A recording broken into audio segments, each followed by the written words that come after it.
رانو صبح صبح کچن میں کام کرتے ہوئے خود سے باتیں کرتے ہوئے کہنے لگی، آج تو میں ان کے آنے کی خوشی میں اتنا اچھا کھانا بناؤں گی نا کہ وہ تو انگلیاں ہی چاٹتے رہ جائیں گے۔ ویسے بھی 1 مہینے بعد لوٹ رہے ہیں وہ تو گھر۔ ویسے بھی پتہ نہیں کیا لائے ہوں گے میرے لیے وہ۔ جلدی سے کھانا بنا کے کمرہ صاف کر لیتی ہوں۔ رانو اپنے شوہر رام کے گھر لوٹنے کی تیاری کر رہی تھی، جو پورے 1 مہینے بعد دوسرے شہر سے گھر آ رہا تھا۔ وہ اپنا کام ختم کر کے ہال میں بیٹھی ہوتی ہے کہ بیل بجتی ہے۔ وہ خوشی خوشی سے باہر جاتی ہے، لیکن اس کی خوشی حیرانی میں تبدیل ہو جاتی ہے، کیونکہ اس کا شوہر اکیلا نہیں ہوتا بلکہ اس کے ساتھ کوئی اور بھی کھڑا ہوتا ہے۔ ارے رام، یہ کون ہے تمہارے ساتھ؟ یہ کسے گھر لے آئے ہو تم؟ ہاں رانو، اندر چلو، میں بتاتا ہوں تمہیں۔ کیا سوتن ہے یہ میری؟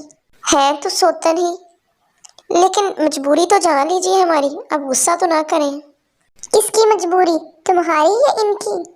رانو، میرے گھر میں جو بوڑھی کام کرتی تھی نا، یہ ان کی ہی بیٹی ہے۔ ان کی اچانک ڈیتھ ہو گئی اور انہوں نے اس کی ذمہ داری مجھے سونپی ہے۔ میں انہیں ماں مانتا تھا، اس لیے میں نے ان سے شادی کر لی۔ ارے اگر تم اسے ماں مانتے تھے تو اسے بہن مان لیتے۔ تم تو شادی کر کے گھر لے آئے اسے۔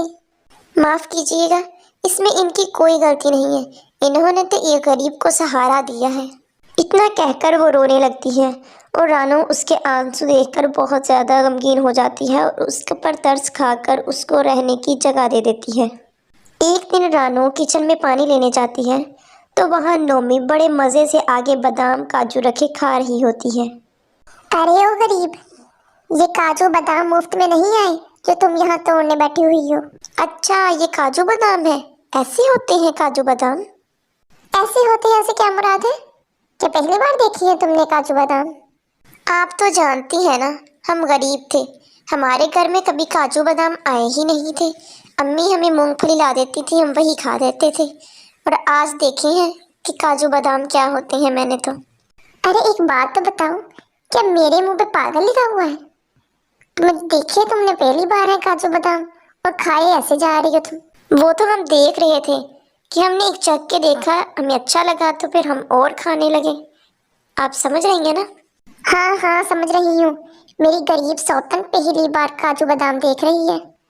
اچھا زیادہ باتیں مت کرو، سارے ختم نہ کر دینا، تھوڑے سے کھا کے باقی واپس رکھ دو، ورنہ کھیر وغیرہ میں ڈالنے کے لیے کچھ نہیں ملے گا مجھے۔ اتنا سن کر وہ کچھ کاجو بادام الگ کر کے باقی واپس ڈبے میں رکھ دیتی ہے۔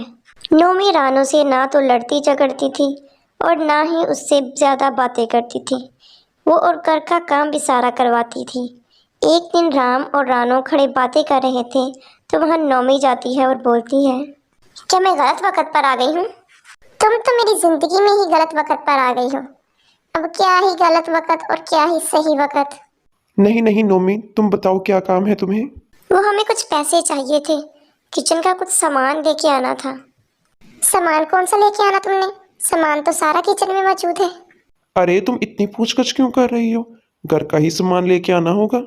وہ اتنا کہہ کر کچھ پیسے نکال کر نومی کو دے دیتا ہے اور نومی پیسے لے کر وہاں سے چلی جاتی ہے، لیکن رانو کو رام کا یہ برتاؤ بالکل بھی اچھا نہیں لگتا۔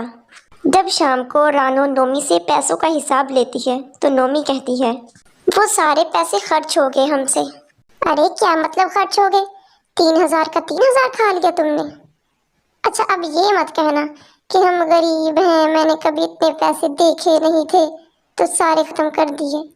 کہہ تو ویسے آپ ٹھیک ہی رہی ہیں، میں نے کبھی خود سے اتنے پیسے خرچے ہی نہیں تھے، 500 ہی خرچا تھا خود سے، لیکن اتنے پیسے دیکھ کر مجھ سے رہا ہی نہیں گیا اور بازار جاتے ہی ختم ہو گئے۔ اچھا تو اس کا مطلب ٹھیک ہی کہا ہے کسی نے کہ غریب کے ہاتھوں میں پیسہ ٹکتا نہیں ہے، پیسے آتے ہی ان کے ہاتھوں میں کھجلی ہونے لگتی ہے۔ وہ دونوں ابھی باتیں ہی کر رہی ہوتی ہیں کہ باہر سے رام کی آواز آتی ہے اور وہ دونوں وہاں جاتی ہیں کہ رام پیزا لے کر کھڑا ہوتا ہے۔ ارے کیا پیزا آرڈر کیا تھا آپ نے؟ نہیں تو، میں نے آرڈر تو نہیں کیا تھا، لیکن ڈیلیوری بوائے سے لیا ہے، شاید نومی نے آرڈر کیا ہوگا۔ جی ہم نے ہی آرڈر کیا تھا پیزا۔ کیوں، تم نے کیوں پیزا آرڈر کیا تھا؟ ہاں ہاں اب یہ تو بتاؤ، تم تو غریب ہو، تم نے تو کچھ کھایا نہیں ہے، اور یہ پیزا کہاں سے دیکھ لیا تم نے؟ ہاں، پیزے کا نام سن رکھا تھا میں نے